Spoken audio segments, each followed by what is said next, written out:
Mr. Chairman. In the early 20th century, banks were plagued by the likes of John Dillinger, Babyface Nelson, and Bonnie and Clyde. Armed robbers threatening the lives and well-being of customers, tellers, and owners alike. Then in 1934, Congress enacted the Federal Bank Robbery Act, making bank robbery a federal offense and unleashing the full power of federal law enforcement.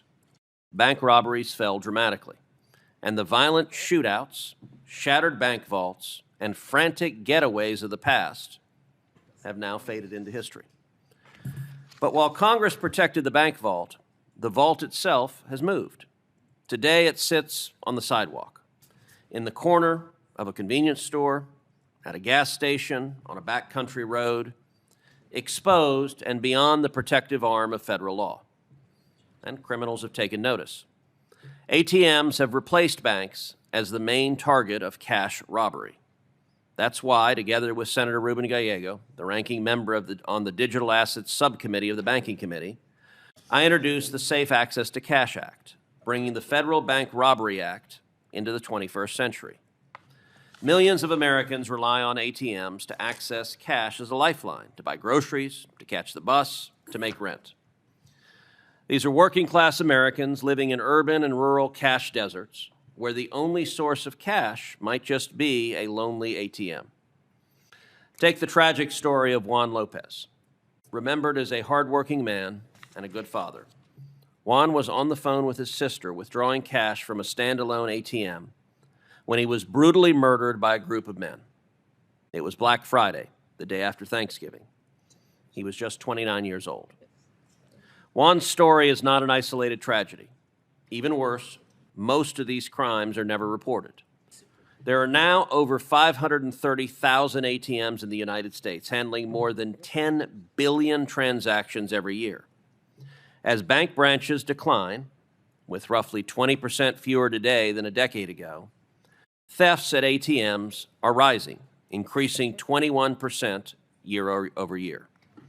In some cases, robbers can walk away with $15,000 in 5 minutes. And under current law, federal prosecutors often lack the authority to pursue them.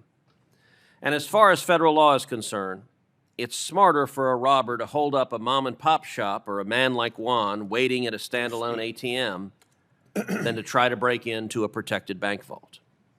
That makes it harder for working-class Americans to get by, many who use ATMs to access government benefits on prepaid cards, such as veterans and Social Security benefits, cash assistance, and federal disability. The Safe Access to Cash Act closes that gap in the law, allowing federal law enforcement to investigate and bring to justice crimes like these. For that reason, our nation's leading law enforcement organizations support the bill, including the National Association of Police Organizations and the major county sheriffs of America. So do organizations that represent stores and retailers, from the small mom-and-pop shops to national chains, such as the National Association of Convenience Stores and the Retail Industry Leaders Association. And so do groups that bear the financial cost of repeat ATM robberies, including the National ATM Council, the National Armored Car Association, and the largest ATM manufacturers and servicers in the country. Let me close by thanking Chairman Grassley for his leadership in bringing this bill to markup. I'm also grateful to Ranking Member Durbin and his staff for their thoughtful, constructive input as this bill has taken shape. Thank you as well to Senators Whitehouse and Coons for their team's insightful suggestions to the bill. And last but not least, my thanks to Senator Gallego for his partnership in making this legislation possible. Today's cash robberies don't take place in marble-clad banks behind tempered steel doors. They happen at the corner store, the gas station, and the standalone ATM, where everyday Americans are most vulnerable.